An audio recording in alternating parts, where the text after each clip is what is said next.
discipline is not built in one big moment. It is built in small, repeated victories no one sees. Not motivation, not talent, not luck. Daily wins, quiet wins, boring wins. The people you call unstoppable are not more inspired than you. They're more consistent than you. They rise when they don't feel ready. They repeat when they don't feel strong. This audiobook will train you to stop chasing dramatic change and start stacking daily proof. Because your life does not change when you feel different. It changes when you act different. Rise, repeat, no excuses. Starting now. Chapter 1. Stop waiting for motivation. Motivation is not your leader. It is your follower. And most people have the relationship backward. They wait to feel ready. They wait to feel inspired. They wait to feel on fire. And while they wait, nothing moves, nothing builds, nothing changes. Here is the truth. Motivation is emotional. Emotions are unstable. Therefore, motivation is unstable. Therefore, motivation is unstable. That's the key.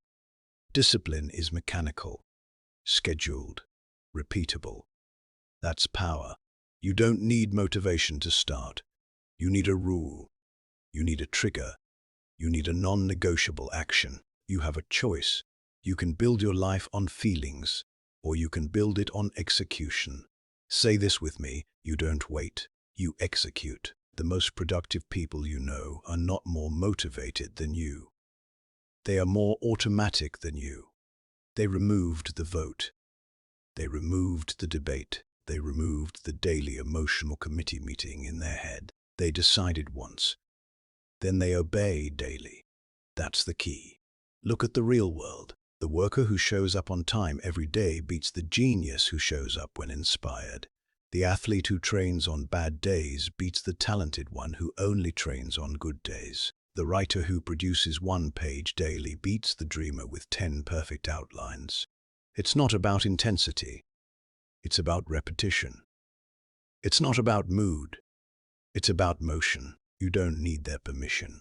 You don't need applause. You don't need the perfect inner state. You need to start before you feel ready.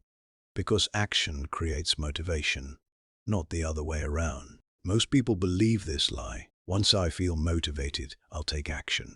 No. Reverse it, take action, and motivation shows up late. But it shows up. That's the key. Momentum is emotional fuel generated by movement, not by thinking, not by planning, not by watching videos. Movement. A 5-minute start beats a 1-hour intention. Every time. You have a choice. You can protect your comfort, or you can build your discipline. Not both. Let's install a new operating rule right now. The no mood required rule. Write it down. Memorize it. Use it daily. No mood required means the task gets done whether you feel high energy or low energy. Whether you feel confident or doubtful. Whether you feel like it or not. Because feelings are weather, discipline is climate. Weather changes daily. Climate holds steady. You brush your teeth without motivation. You stop at red lights without motivation. You go to work without motivation. So don't tell yourself you need motivation to train, write, build, or focus. You already live with discipline. You just apply it selectively. That's the gap. You don't need more hype. You need more transfer. Transfer the discipline you already use in survival tasks into growth tasks. That's the key. Here is your first behavioral instruction. Simple. Non-negotiable. Choose one daily action that moves your life forward. Make it small enough that failure is embarrassing. 10 minutes of deep work. 20 push-ups. 1 sales message. 1 page written. 1 skill drill. Small is fine. Skipped is not. Schedule it at a fixed time. Attach it to an existing routine. After coffee, I start. After shower, I train. After opening laptop, I execute task 1. No debate, no redesign, no delay. You don't wait, you execute. Your brain will try to negotiate. Expect it. It will say, later, after this, tomorrow, when energy is better, when conditions improve. That voice is not wisdom. That voice is avoidance wearing logic. Answer it with behavior, not argument. Move your body. Start the timer. Begin the first micro step. Motivation hates beginning after zero emotion. But motivation loves arriving after action has started. That's the key. Understand this clearly. Starting badly is superior to starting perfectly tomorrow. Imperfect action beats perfect delay. You have a choice. Be the person who starts ugly, or the person who never starts. Let me give you a field example. Two people decide to get fit. One waits for the perfect program, the right shoes, the ideal schedule, and the motivational spark. The other walks daily for 15 minutes, starting now. No drama, no announcement. 30 days later, one has progress, the other has a plan. Results respect action, not intention. It's not about knowing, it's about doing. It's not about hype, it's about habit. That's the key. Now we remove another excuse, energy. You say, I'm too tired. Good. Train tired. Work tired. Start tired. Because if you only perform when energized, you are emotionally dependent, and emotional dependence destroys consistency. Professionals perform in multiple states, not one state. Build the identity of someone who can execute at 60%, not just 100%. Because real life rarely gives you 100%. You don't need peak state. You need a start state. Here's your second behavioral instruction. Create a minimum action version of your daily task. Your fallback floor. The version so small you cannot justify skipping. Workout becomes 5 minutes. Writing becomes 1 paragraph. Studying becomes 1 page. Outreach becomes 1 message. This protects the chain. This protects identity. This keeps discipline alive on bad days, because skipped days become skipped weeks. But reduced days keep the pattern intact. You don't need their permission to go small. You need your own permission to stay consistent. That's the key. Let's be direct. Waiting for motivation is a hidden form of fear. Because if you never start, you never risk failure. If you never begin, your fantasy stays perfect. Execution destroys fantasy and builds reality. Choose reality. You have a choice. From today forward, you measure yourself by starts, not feelings, by reps, not emotions, by proof, not promises. When it's time, you begin. No inner speech, no emotional survey, no delay ritual. Countdown, 5, 4, 3, 2, 1. Move. Physical movement kills mental hesitation. Stand up, sit down to work, open the file. Step onto the floor. Dial a number. Start the first rep. Action first, emotion second. You don't wait, you execute. Repeat it again. You don't wait, you execute. This is how small daily wins are born. Not from fire, from friction, not from inspiration, from decision. And these small daily wins are the bricks of unbreakable discipline. 1 placed per day, no drama, no announcement, no mood required. Master this rule and your life stops depending on how you feel in the morning. You act anyway. That's power. That's the key. You stopped waiting. Good. Now you must make winning easier to repeat and harder to avoid. Next, we reduce the size of the battle so you can win every day. Chapter 2. Shrink the win. Strengthen the habit. Big goals are seductive. They sound powerful. They look impressive. They also fail when they are too heavy to repeat. That's the truth most people avoid. They don't fail because they aim high. They fail because they build goals they cannot carry daily. And discipline is not built yearly. It is built daily. That's the key. You have a choice. Chase big emotional wins, or build small repeatable wins. One builds ego, The other builds discipline. This chapter gives you a rule you must memorize. Make it smaller. Make it daily. Make it done. Say it again. Make it smaller. Make it daily. Make it done. Most people design habits like heroes and execute them like beginners. That mismatch breaks consistency. You don't need heroic plans. You need repeatable actions. It's not about ambition. It's about adherence. That's the key. Let's make it real. One person does 100 push-ups once a week when motivation hits. Another does 10 push-ups every day no matter what. After a year, the second person wins. Physically and mentally. Why? Repetition builds identity. Infrequency builds guilt. 10 daily reps build a disciplined mind. 100 random reps build a story. You don't need their permission to go small. You need your own permission to be consistent. Small is not weak. Small is controllable. A single focused page written daily becomes a book. One sales call daily becomes a client base. 15 minutes of study daily becomes expertise. 5 minutes of order daily becomes structure. Compounding respects small deposits, not emotional withdrawals. That's the key. Big goals create emotional pressure. Small wins create behavioral stability. Pressure makes you avoid. Stability makes you return. Your brain does not resist difficulty. It resists uncertainty and overload. When a task feels too big, your mind delays automatically. That's not laziness. That's threat response. So reduce the threat. Reduce the size. Start anyway. Make it smaller. Make it daily. Make it done. Here is your first behavioral instruction for this chapter. Build a minimum daily target for every important habit. Not the ideal target, the guaranteed target. Workout ideal, 45 minutes. Minimum target, 7 minutes. Writing ideal, 1,000 words. Minimum target, 150 words. Reading ideal, 20 pages. Minimum target, 3 pages.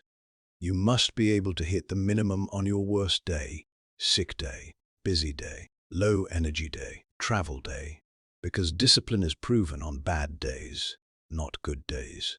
You have a choice. Build a system that works only when life is easy, or one that survives real life. That's the key. Now understand this. Small wins are not just easier, they are measurable. And what you measure, you repeat. Tracking a small daily action is simple. Yes or no, done or not done. No ambiguity, no storytelling. Did you do your 7 minutes? Yes or no? Did you write your 150 words? Yes or no? Clarity increases follow-through. It's not about complexity. It's about completion. Most people sabotage themselves with oversized daily demands.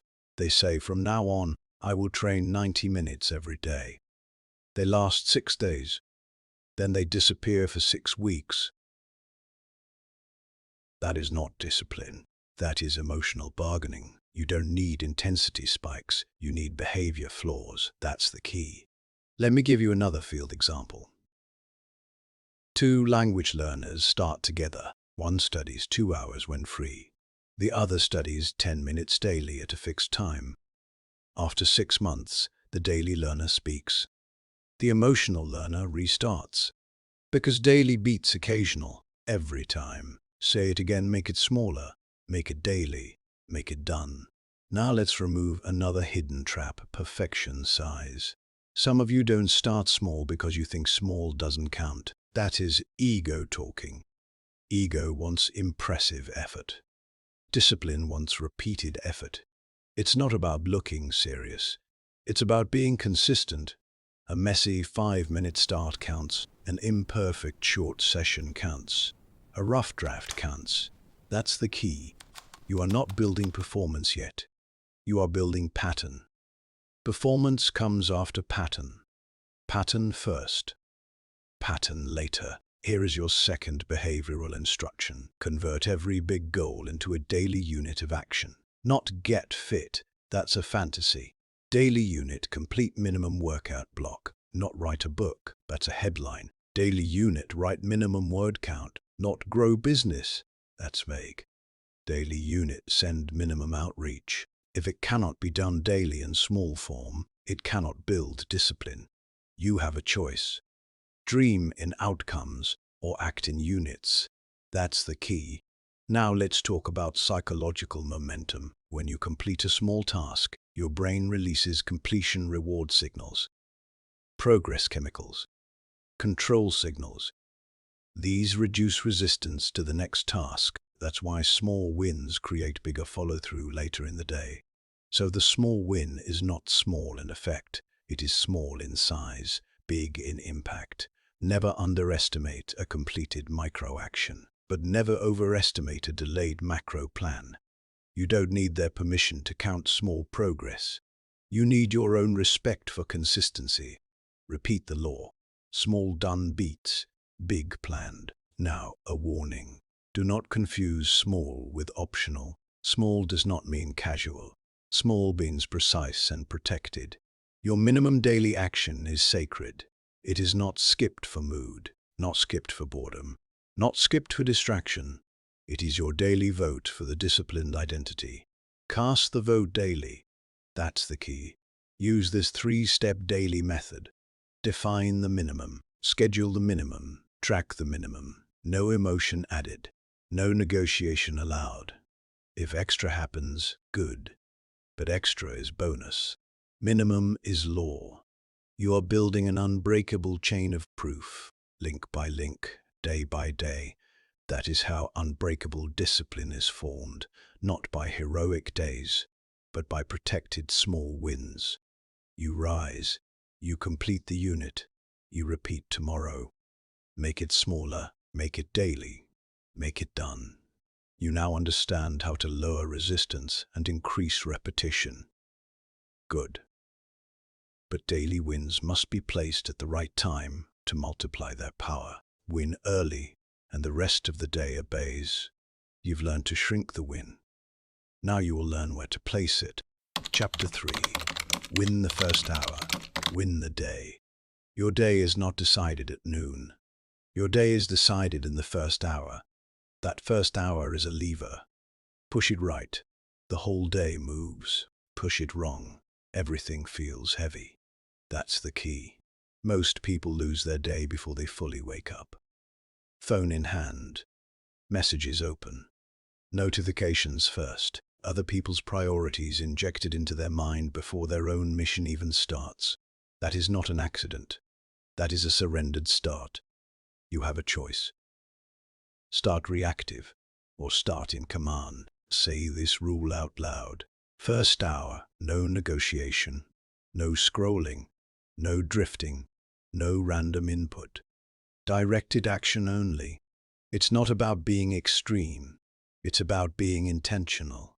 That's the key. The first hour creates psychological momentum. Early action sends a control signal to your brain. I lead today. Early distraction sends a different signal. I follow today. And once that signal is sent, behavior follows identity. Win early, and discipline feels easier later. Lose early, and discipline feels heavier all day. This is not theory. This is behavioral mechanics. Look at high performers across fields. Operators, athletes, builders, creators. They don't start with noise. They start with order. Simple actions. Repeated sequence. Same pattern daily. No drama, just structure. You don't need their permission to protect your morning. You need boundaries. Let's make this practical. Your first hour needs a fixed opening sequence, a repeatable chain of small wins. No decisions required. Pre-decided, pre-committed. Example sequence: wake, make the bed, drink water, move the body for 5 minutes, sit and begin your primary task block. No debate, no redesign, same order daily. It's not about complexity, it's about consistency. That's the key. Notice something important. None of these actions are huge. That's intentional. Small, early wins lower resistance and raise compliance. You are training obedience to your own commands. You say it, you do it. Immediately, that loop builds self-trust. You have a choice. Touch the phone first or touch your discipline first. Phone first equals reaction mode. Discipline first equals command mode. It's not about information. It's about initiation. Remember that. Your brain is most impressionable in the first hour. Cortisol naturally rises. Alertness rises. Direction given in this window sticks deeper. So give direction, not distraction. That's the key. Here is your first behavioral instruction. Create a no input first 30 minutes rule. No social media, no news, no inbox, no chat, no feeds. Input is banned. Output only. Movement, planning, building, executing. Because input consumes control. Output creates control. Most people reverse this and wonder why they feel behind all day. You don't need their permission to be unavailable early. You need priorities. Now let's talk about the most powerful first-hour action, the primary task strike. One meaningful task, started before anything else, even if only for 10 minutes. Especially if only for 10 minutes. Start the report, start the draft, start the code, start the outreach, start the training set. Starting early removes dread later. Delay amplifies resistance. Early contact reduces fear. It's not about finishing, it's about initiating. That's the key. Say it. Start before the world speaks. Because once the world speaks, your focus fractures. Real-world example. Two professionals. One checks messages for 45 minutes, then tries to begin deep work. The other begins deep work for 20 minutes, then checks messages. The second produces more, with less stress. Order beats duration. You have a choice. Guard the first hour or spend the next 10 hours recovering from losing it. Now, a common excuse appears here. My mornings are busy. Good. Then your structure matters more, not less. If your schedule is tight, your sequence must be tighter. 3-minute reset. 2-minute movement. 5-minute planning. 10-minute primary task start. Compressed discipline still counts. It's not about long rituals, it's about decisive rituals. That's the key. Second behavioral instruction. Prepare your first hour the night before. Lay out clothes. Clear the desk. Write the first task on paper. Set the tool open and ready. Remove morning friction in advance. Morning you should not think. Morning you should execute. You don't rise to your intentions. You fall to your setup. You don't need their permission to prepare early. You need foresight. Let's remove another trap. Emotional mornings. Some days you wake up low, heavy, unmotivated. Good. The rule still applies. Especially then. First hour. No negotiation. Because discipline that works only on good mornings is not discipline. It's convenience. It's not about mood. It's about motion. Repeat it. Stand up. Make the bed. Drink the water. Start the block. Even slowly. Even imperfectly. But start. Speed is optional. Starting is not. That's the key. Understand what you are really building here. Not a productive morning. A commanding identity. You become the person who moves on cue, who acts on schedule, who begins without drama. Identity is built in the first hour faster than any other time of day, because it is the first proof moment. Proof beats promises. Let's tighten the standard. No snooze negotiations. One alarm. Stand up. Feet down. Move. Snooze trains hesitation. Immediate rise trains response. You have a choice. Practice delay or practice command. Now connect this to the book's core law. Small daily wins create unbreakable discipline. Your first hour is where the smallest, most reliable daily wins live. That is why it must be protected. That is why it must be structured. That is why it must repeat.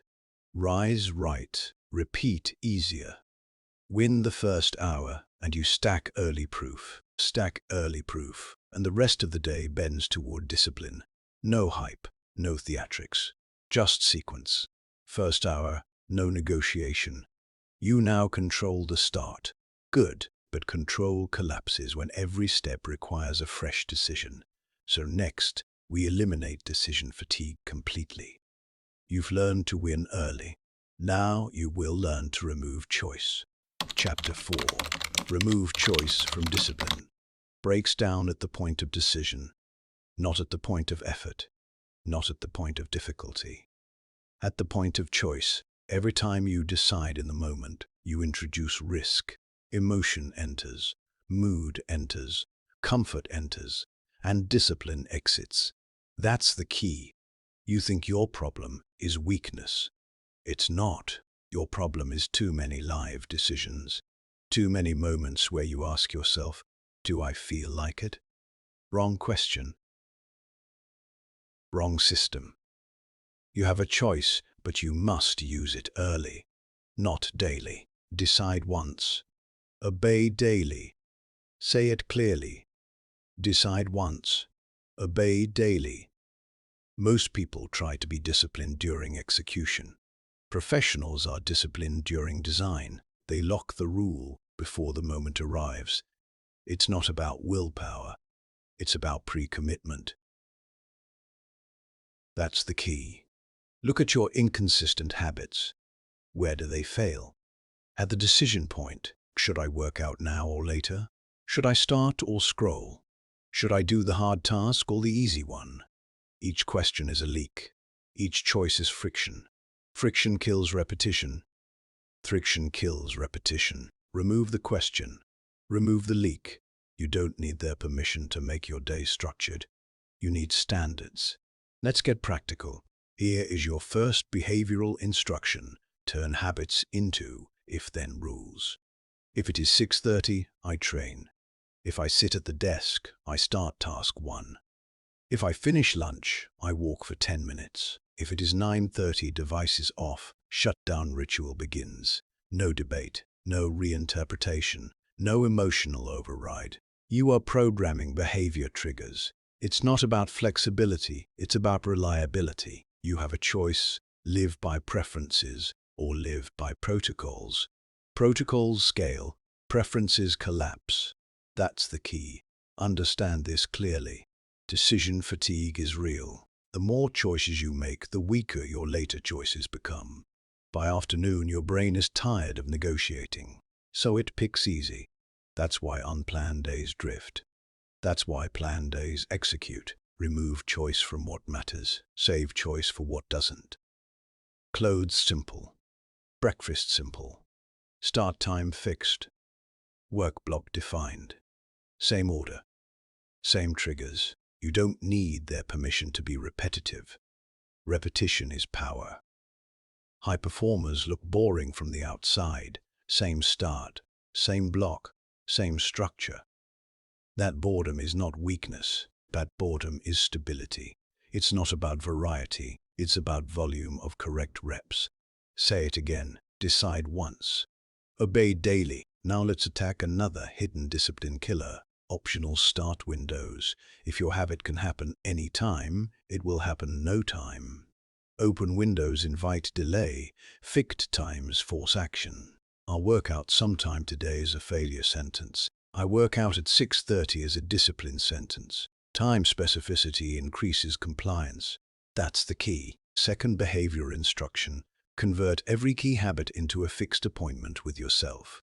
Not a hope, not an intention. A booked slot. Put it on your calendar. Treat it like a meeting with consequences, because it is a meeting with your future identity. You have a choice. Cancel on yourself or show up for yourself. Now let's go deeper. Choice also hides inside task design.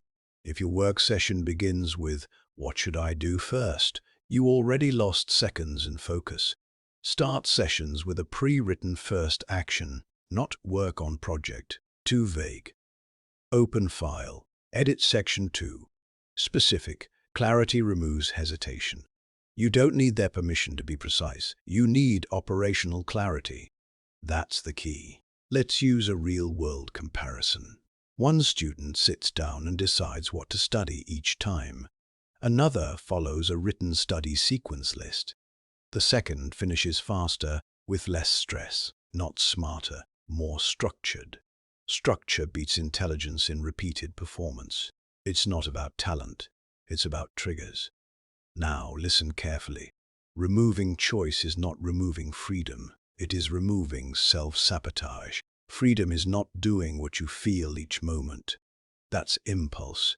Freedom is building systems that produce results even when feelings fluctuate. It's not about restriction. It's about direction. You have a choice. Protect your impulses or protect your outcomes. That's the key. Let's eliminate one more trap: environment-based choice. If junk food is visible, you will debate eating it. If your phone is on the desk, you will debate touching it. If distractions are near, discipline becomes a negotiation. So remove the option physically. Healthy food visible. Tools open. Distractions blocked. Apps locked. Notifications off. It's not about stronger resistance. It's about weaker temptation. Third, behavioral instruction. Delete the alternative path. Block the site. Move the app. Hide the trigger. Increase the friction for the bad behavior. Decrease friction for the good one. Make the right action the easy action. You don't need their permission to redesign your environment. You need ownership. Say the core line again. It's not about willpower.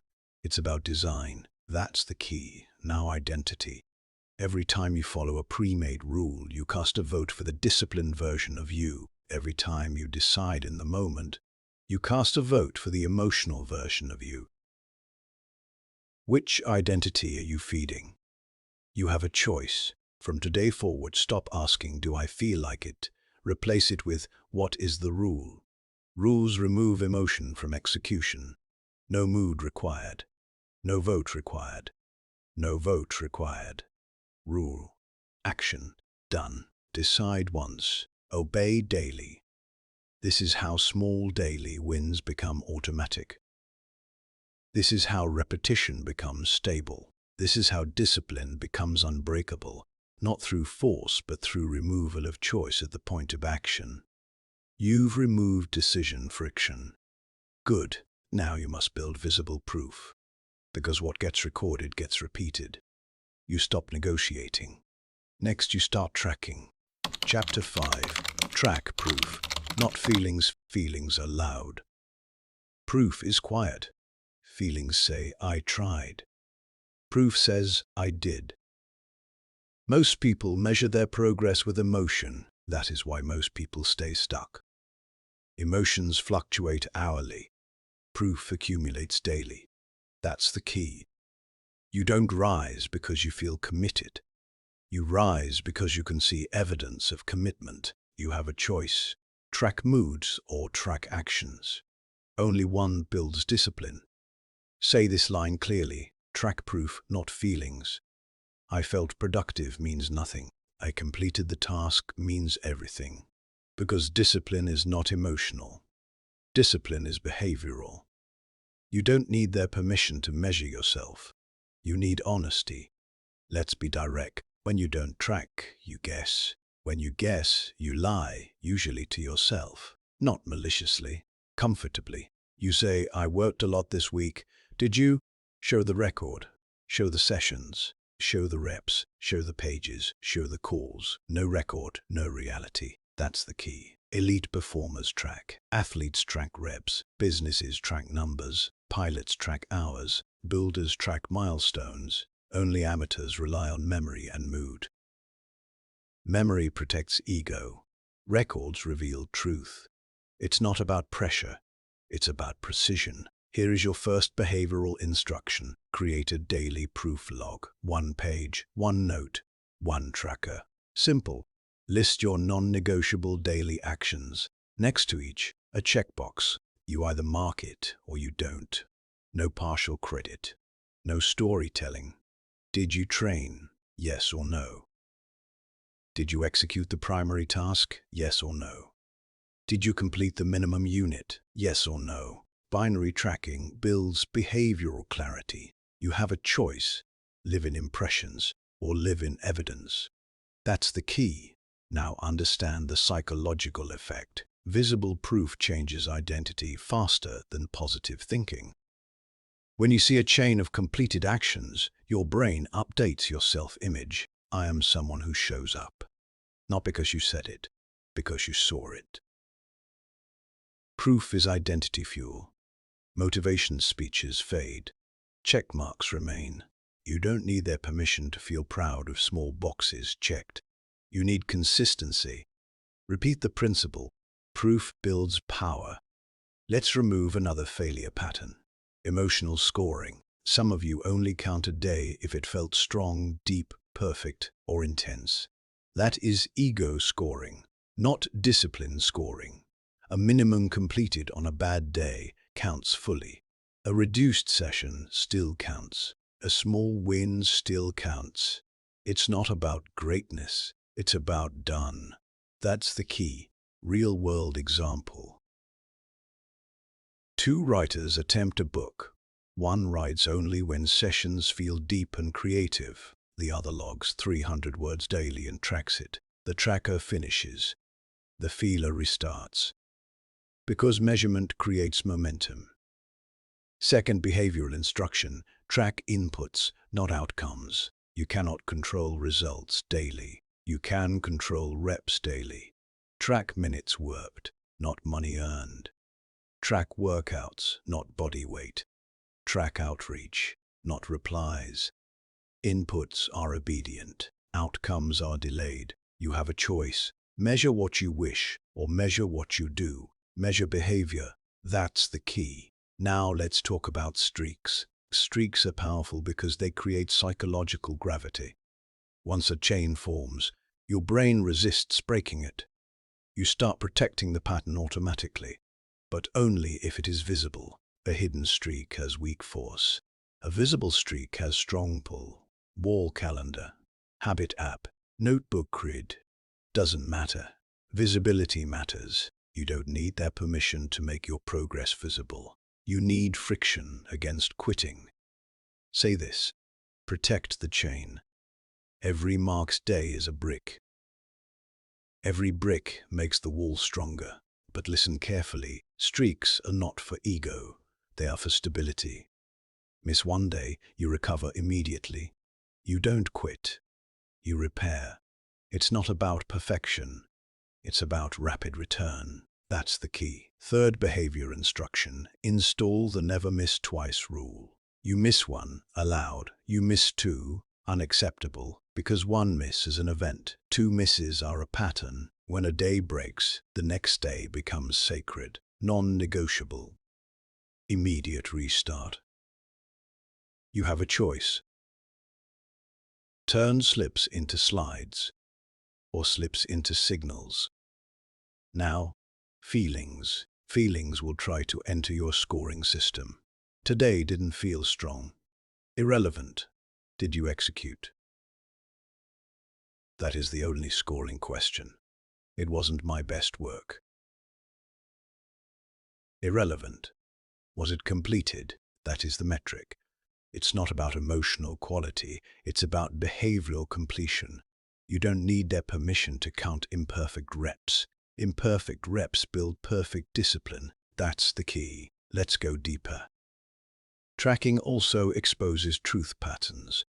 When you log daily, you see your weak days, your weak times, your weak triggers. Data reveals sabotage points. Maybe you miss most on weekends. Maybe evenings fail. Maybe travel breaks habits. Good. Now you know where to reinforce. Without tracking, weakness hides. With tracking, weakness becomes fixable. Awareness creates adjustment. Adjustment creates consistency. Consistency creates discipline. You have a choice. Stay vague or get specific. Now install this closing rule for the chapter. At the end of each day, you review your proof log for 60 seconds. No judgment speech, no emotion, just marks and blanks. Reality check. Marks build confidence. Blanks build correction. Both are useful. Both are data. Track proof, not feelings. Again, track proof, not feelings. Because small daily wins must be seen to be strengthened, recorded to be repeated, counted to be compounded. You are no longer guessing your discipline. You are documenting it. Good. But consistency will start to feel boring. Predictable, repetitive. Most people quit there. You won't, because you will learn to use boredom as an advantage. Chapter 6. Make boring your advantage. Most people don't fail because the work is too hard. They fail because the work becomes too boring. No fireworks, no novelty, no emotional rush, just repetition, quiet reps, predictable days. And they interpret boredom as a stop signal. That is the mistake. Boredom is not a warning sign. It is a progress sign. That's the key. When an action becomes boring, it means it is becoming automatic. When it becomes automatic, it becomes sustainable. When it becomes sustainable, it becomes powerful. You have a choice: chase excitement or build endurance. Excitement starts habits, endurance keeps them alive. Say this line: boring is the doorway to mastery. The best performers in any field are not addicted to excitement. They are loyal to repetition. Same drills, same basics, same fundamentals. Again and again, no drama. Just depth. You don't need their permission to be repetitive. You need commitment. Watch elite athletes train. It's not highlight reels, it's fundamentals. Footwork, form, timing. Done thousands of times. They are not entertained. They are effective. It's not about stimulation, it's about standard. That's the key. Most beginners constantly change plans to avoid boredom. New workout, new app, new system, new method. They call it optimization. It's actually avoidance. They are not improving the system. They are escaping the repetition. You have a choice: improve the rep or replace the plan. Replacing feels productive. Repeating is productive. Here is your first behavioral instruction. Stay with one core routine for a fixed block of time, minimum 30 days. No redesign unless it is broken, not boring. Boring is not broken. If it works, repeat it. You don't need their permission to stay with a simple system. Simplicity scales. Let's go deeper. Your brain is wired to seek novelty and avoid monotony. That helped humans explore. But it hurts modern discipline, because meaningful results come from repeated exposure, not constant variation. So you must override novelty hunger with identity discipline. You say, "This is who I am." I repeat what works. That's the key. Consider this real-world pattern. One musician practices scales daily. Another only plays songs they enjoy. The scale practicer becomes precise. The enjoyment practicer becomes inconsistent. Because fundamentals are boring, and fundamentals are everything. It's not about fun, it's about foundation. Say it again. Boring is the doorway to mastery. Now let's remove a dangerous lie. If it feels boring, it's not aligned. False. Growth often feels boring because it lacks instant reward. Alignment is not measured by excitement. Alignment is measured by direction. Are you moving forward? Then continue. You have a choice. Follow feelings or follow direction. Feelings change hourly. Direction holds steady. That's the key. Second behavioral instruction. When boredom appears, shrink focus, not commitment.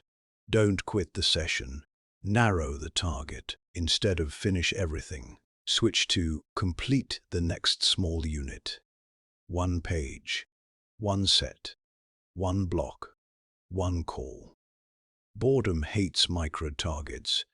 Micro-targets restart engagement. You don't need their permission to go smaller mid-session. You need persistence. Now understand the hidden advantage of boredom: emotional neutrality. When work is boring, It is no longer emotionally heavy. That means resistance is lower. If you stop labeling boredom as pain, say, this is simple, this is normal, this is the work. Remove the emotional story, and repetition becomes lighter. It's not about thrill, it's about throughput. That's the key. Let's talk about professionals. Professionals expect boredom. Amateurs expect inspiration. Professionals say, this will be repetitive. Then they show up. Amateurs say, this should feel exciting. Then they disappear. Expectation controls endurance. So change your expectation. Expect repetition. Expect monotony. Expect quiet progress. You have a choice. Be surprised by boredom, or be prepared for it. Preparation wins.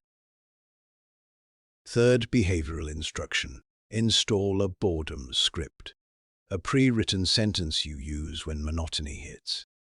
Example, good, this is the rep that counts. Or, this is where most people quit. I continue.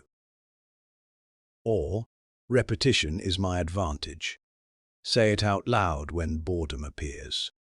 Interrupt the escape impulse. You don't need their permission to talk to yourself with authority. You need mental commands. That's the key. Now, another truth. Variety is for interest. Repetition is for strength. You can add small controlled variation, but never at the cost of the core habit. The core stays. The container can flex slightly. Workout time same. Exercises rotate. Writing time same. Topics rotate. Study block same. Examples rotate. Structure fixed. Content flexible. This protects discipline while reducing mental fatigue. You have a choice. Keep structure and vary content, or vary structure and lose consistency. Keep the structure.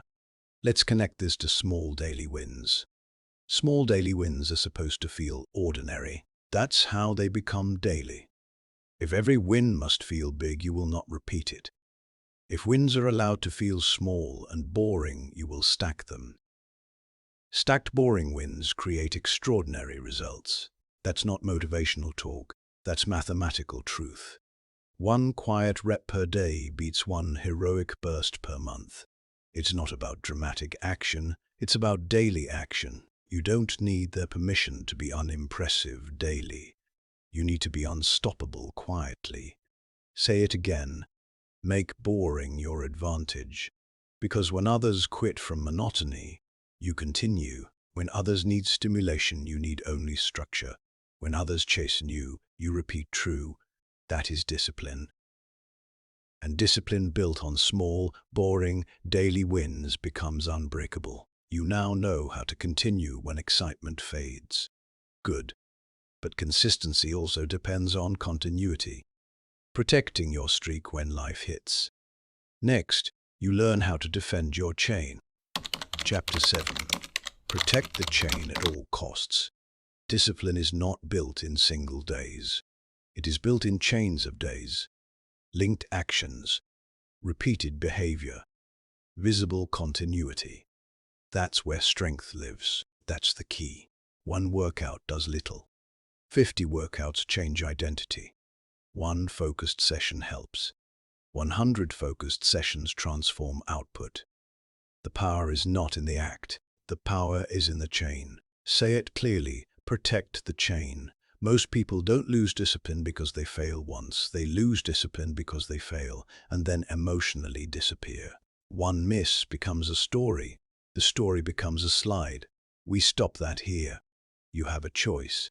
Treat a miss like a collapse, or treat a miss like a signal. A signal says, repair immediately. It's not about perfection, it's about protection. That's the key. The chain is your visible record of kept promises. Each link says, I showed up. Each link is proof. Proof builds identity. Identity builds discipline. When the chain grows, your brain resists breaking it. You feel the cost. That psychological cost is an asset. Use it. You don't need their permission to value streaks. You need leverage. Let's get practical. Your first behavioral instruction: create a visual chain tracker. Calendar, wall chart, habit app, notebook, grid. Doesn't matter, but you must see it daily. Every completed minimum action gets a mark. Every mark is a link. No mark, no link. Visibility increases compliance. Hidden habits break quietly. Visible habits fight back. That's the key. Now understand the enemy, the all-or-nothing mindset. This mindset says, if I can't do the full version, I'll do nothing. That is discipline poison.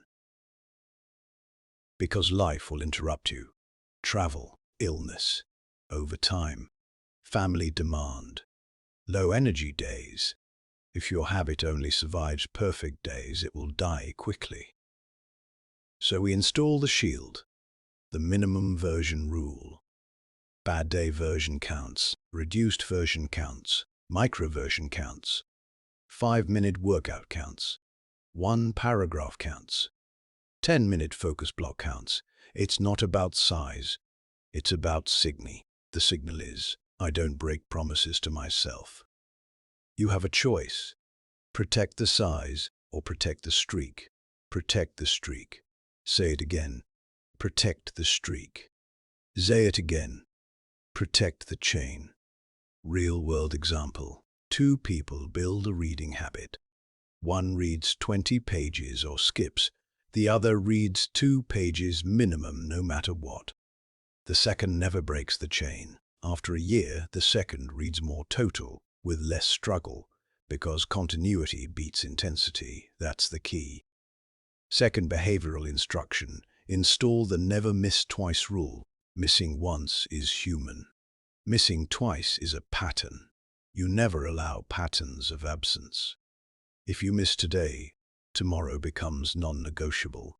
Priority 1. Protected time. No excuses accepted, especially from yourself. You don't need their permission to restart fast. You need urgency. Say this: miss once, recover immediately. No guilt spiral, no dramatic speech, no identity crisis. Just return to the next rep. Emotion slows recovery. Action speeds recovery. It's not about shame, it's about speed. That's the key. Now let's remove another trap: streak ego. Some people build a chain and become fragile about it. One break, and they quit entirely. That means they worshipped perfection, not discipline. Chains are tools, not trophies. If a chain breaks after 40 days, you did not lose, you built 40 proofs. You start a new chain the same day, calmly, immediately. You have a choice: break and quit, or break and rebuild. Rebuild wins. Third behavioral instruction: track total reps alongside streaks. Log lifetime workouts, lifetime pages, lifetime sessions. So even if a streak resets, your total proof still grows. This protects motivation after disruption. You don't need their permission to start a new chain. You need resilience. Now let's talk about danger zones, predictable chain breakers, weekends, travel days, schedule disruptions. These are not surprises. They are known risk zones. So you pre-design chain protection versions for them. Travel version workout, weekend version schedule, sick day minimum action. No improvisation under pressure. It's not about reacting, it's about preparing. That's the key. Example: your normal routine is 45 minutes of training. Your travel version is 8 minutes bodyweight. Your sick version is mobility for 3 minutes. Still counts, still marked. Chain protected. Small link, still a link. You have a choice: demand normal conditions, or adapt and continue. Adaptation is discipline. Let's go deeper into psychology. Every kept daily rep is a vote for your disciplined identity. A chain is a voting record. When the record is long, identity becomes stable. You stop asking, am I disciplined? The chain answers for you. Proof removes doubt. Doubt causes hesitation. Proof causes action. That's the key. Now, friction control. Make it easier to record the rep than to avoid recording it. Keep the tracker visible, pen attached, app pinned, chart on wall. Remove logging friction, because if tracking is hard, chains disappear. You don't need their permission to make your progress obvious. You need environmental support. Say the core line again. Protect the chain. On hard days, protect the chain. On busy days, protect the chain. On low-energy days, protect the chain. Because chains turn small daily wins into unbreakable discipline. Link by link.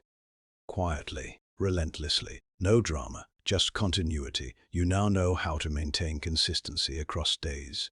Good, but discipline also depends on self-trust. And self-trust is built through promises you keep personally, not publicly. Next, we go deeper into identity-level discipline. Chapter 8. Build identity through micro-promises. Discipline is not built from big declarations. It is built from small, kept promises. Quiet promises, private promises, repeated promises. That's where identity is formed. That's the key. Most people try to change their life with public goals and dramatic commitments, but they ignore the smallest layer, the daily word they give themselves. I'll start at 7. I'll do 1 page. I'll take the walk. I won't scroll. And then they break it, casually. Each broken micro-promise weakens self-trust. Each kept micro-promise strengthens it. Self-trust is the engine of discipline. Say this clearly: small promises kept, strong identity built. You have a choice. Impress others with big goals, or prove reliability to yourself with small actions. Only one creates internal power. You don't need their permission to take your own words seriously. You need standards. Let's define a micro-promise. A micro-promise is a specific, near-term, behavior-based commitment you can complete within minutes or hours. Not a dream, not a vision. A behavior, not "I will become fit." I will train at 6:30 for 7 minutes. Not "I will grow my business." I will send 1 proposal today. Behavioral, observable, finishable. It's not about size. It's about sincerity. That's the key. Most people break micro-promises because they think they're too small to matter. That is false. Micro-promises are identity votes. When you break them, you teach your brain, my word is flexible. When you keep them, you teach your brain, my word is law. Identity follows instruction. Here is your first behavioral instruction. Lower your promise size. Raise your promise integrity. Promise less. Complete always. Do not promise a 1-hour session if you only complete it 40% of the time. Promise 10 minutes and complete it 95% of the time. Reliability beats ambition. You have a choice: be impressive or be dependable. Dependable wins. Say the line. It's not about big promises. It's about kept promises. Now understand the psychological mechanism. Your brain tracks your self-accuracy. When your actions match your stated intent repeatedly, confidence rises automatically. Not motivational confidence, operational confidence. You stop doubting your starts. You trust your follow-through. That's the key. Real-world example. 2 people plan to wake at 6. One hits snooze often and explains it away. The other sets a later alarm, 6:20, and stands up immediately every day. The second builds more discipline, with a later wake time because the promise is kept. Integrity beats intensity. You don't need their permission to adjust the promise. You need to keep it. Now let's remove a silent discipline killer: casual self-talk promises. I'll do it later. I'll get to it. I should. These are weak promises, undefined, unscheduled, untracked. They dissolve under pressure. Replace them with time-bound micro-promises. At 3 start.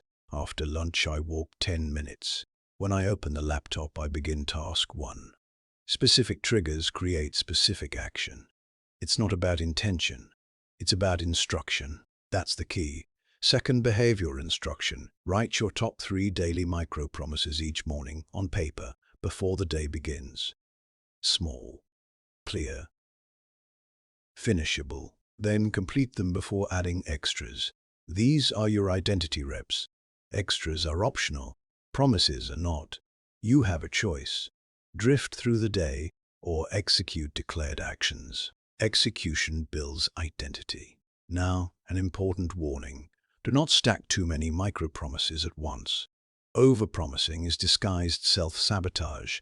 When you overload your list, you guarantee breaks. When you guarantee breaks, you weaken self-trust. Start with fewer than you want. Win first. Expand later. You don't need their permission to go slower. You need durability. Say this. Protect your self-trust like an asset. Because it is. Let's talk about private versus public promises. Public promises create social pressure. Private promises create personal power. Social pressure can help, but it cannot replace internal trust. If you only perform when watched, you are externally driven. Discipline requires internal enforcement. Do the rep when no one sees. Keep the promise when no one checks. That's the key. Third, behavioral instruction. Add one invisible micro-promise daily, something no one else knows you committed to. Extra stretch, extra page, extra outreach. Quietly done. This builds private strength. You have a choice. Perform for image or perform for imagery. Identity wins. Now let's address recovery after a broken promise. You will break some. That is human. But your response defines your discipline. No emotional speeches. No self-attack. No identity collapse. You reset immediately with a smaller promise and complete it the same day. Repair speed matters more than failure absence. It's not about never slipping. It's about never drifting. That's the key. Use this reset script. I broke the promise. I make a smaller one now. I complete it now. Immediate repair preserves identity continuity. You don't need their permission to restart midday. You need decisiveness. Connect this back to small daily wins. Small daily wins are simply micro-promises completed repeatedly. That is all. Nothing mystical. Nothing dramatic. Just personal agreements honored on schedule. That is how unbreakable discipline is built. From the inside out, your word becomes weight. Your schedule becomes law. Your actions become predictable to you. You now trust yourself more. Good. But execution must also be supported by your environment, because friction can still break follow-through. Next, we engineer your surroundings for discipline. Chapter 9. Reduce friction, increase follow-through. Willpower is overrated. Environment is underrated. You think you fail because you are weak. Most of the time, you fail because your setup is wrong. The path to discipline is blocked, and the path to escape is smooth. People take the smooth path. That's the key. If distraction is easier than discipline, distraction wins. If discipline is easier than distraction, discipline wins. This is not about character. This is about friction. Say the rule. Make discipline easier than escape. You have a choice. Fight your environment daily, or design it once. Design wins. Environment beats willpower because willpower is a battery. Environment is a system. Batteries drain, systems sustain. You don't need their permission to redesign your space. You need ownership. Look at your failures honestly. Where do they happen? On the couch with the phone, at the desk with 10 tabs open, in the kitchen with junk visible, in the bedroom with the alarm across the room but the charger next to the bed. Setup predicts behavior. It's not about motivation. It's about mechanics. That's the key. Let's make this operational. First, behavioral instruction. Prepare the next action before the session begins, ideally the night before. Workout clothes laid out, shoes visible, mat ready, work desk cleared. Correct file open. First task written. Book placed on pillow. Journal on table.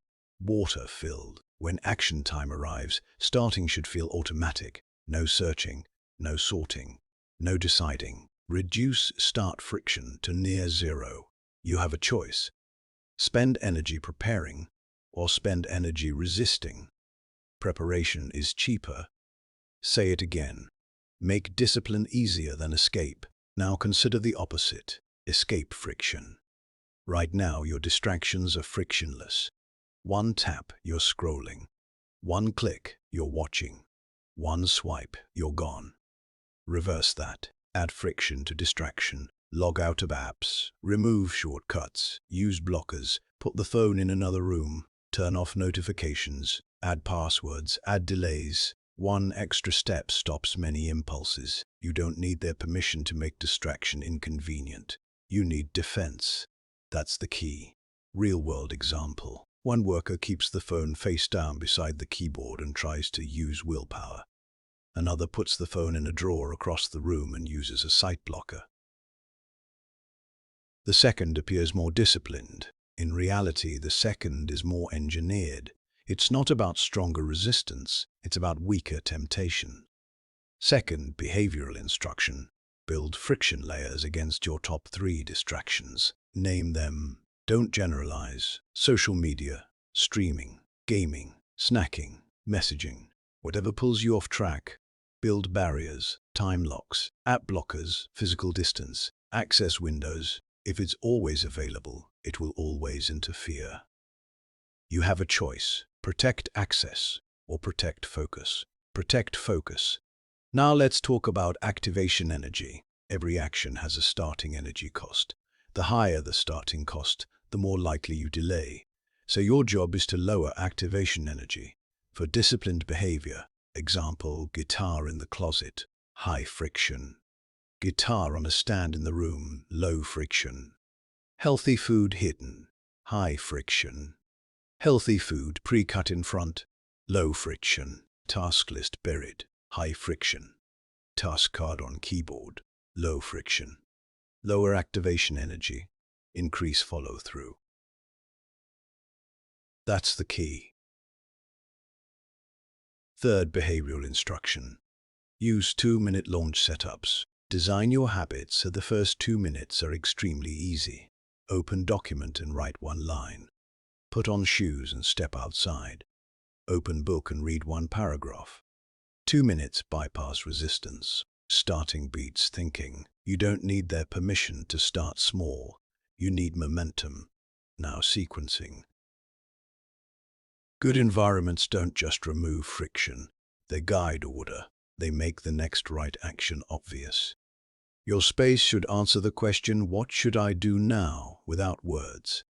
Notebook open equals write. Mat down equals train. Water bottle filled equals hydrate. Lights low plus book out equals read. Visual cues trigger behavior faster than internal debate. It's not about remembering, it's about seeing.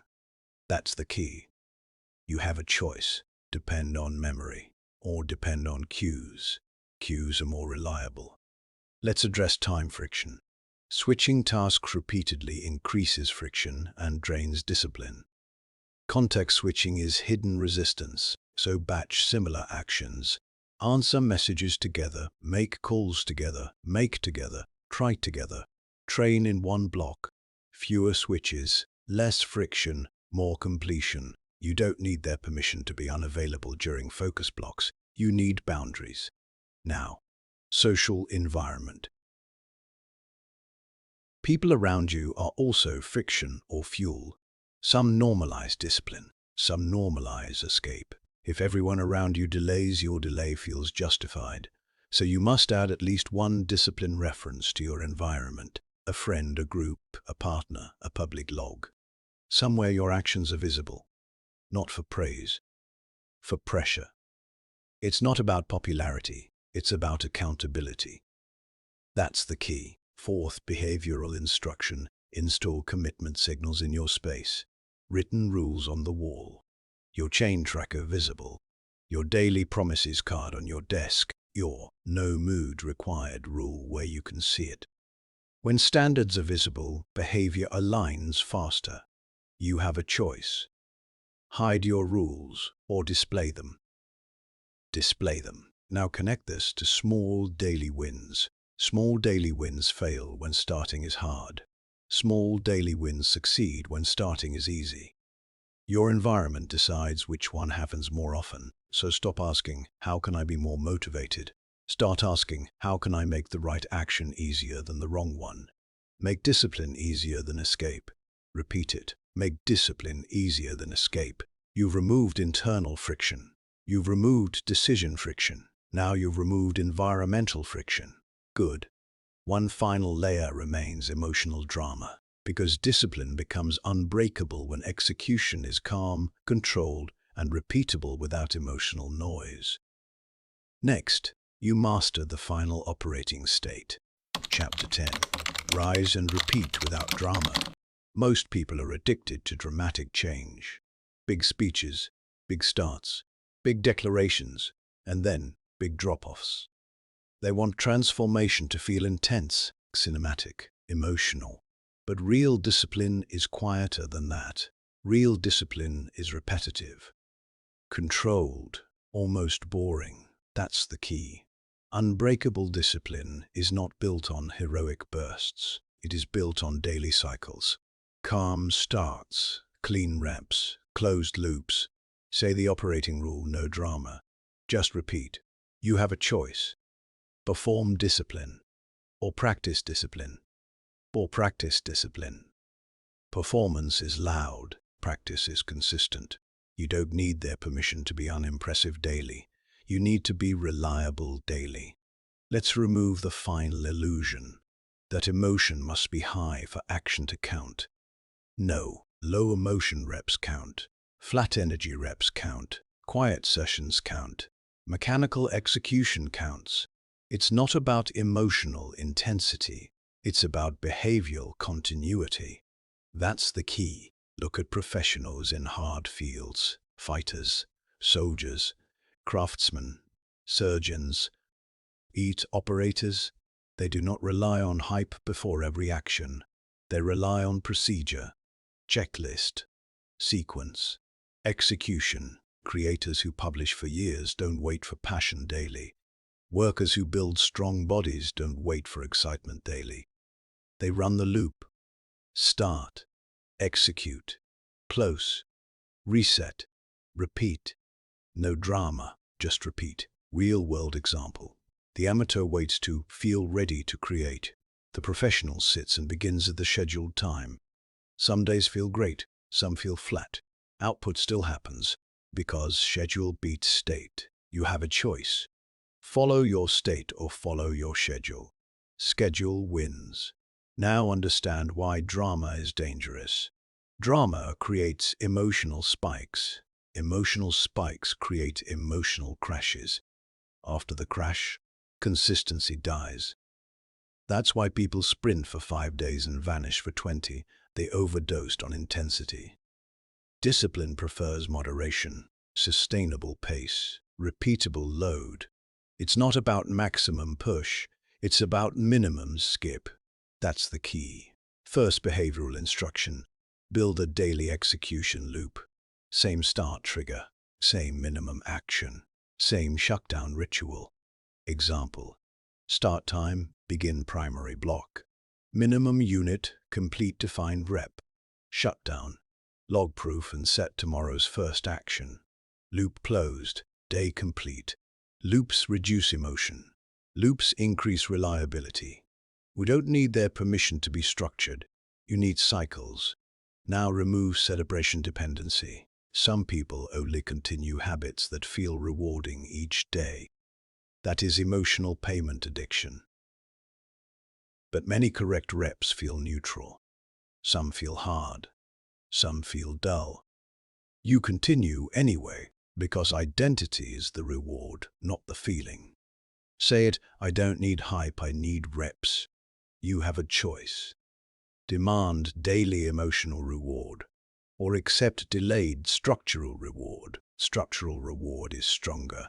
Second behavioral instruction, replace emotional celebration with quiet acknowledgement. After completion, you say, "Rep done." You log it. You move on. No overreaction. No dopamine party. Just confirmation. This keeps your nervous system stable and repeat ready. It's not about fireworks, it's about footprint. That's the key. Now let's eliminate another trap. Restart drama. Some people turn every restart into a big event.